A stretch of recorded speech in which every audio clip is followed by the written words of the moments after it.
Yes.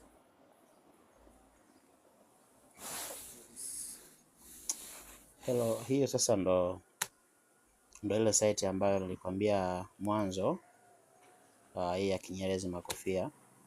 Hapo ndo mlango ushafitishwa sasa. Ushafunga hendo na umeshafitishwa, umekaa vizuri kwenye mlango. Mlango unapendeza kabisa. Karibuni sana wateja. Angalia mlango jinsi ulivyopendeza. Yaani mlango huo ni wa chuma jamani. Huo ni chuma tupu, frame chuma, kila kitu hapo ni chuma kitupu. Lakini ukigonga huwezi kusikia kabisa mlio wa chuma. Hiyo ni good security, fashion nzuri. Cheki mlango ulivyopendeza kwenye ulivyokaa kwenye nyumba. Usichelewe sasa, hujachelewa bado. Weka oda yako upate kilichokuwa bora zaidi.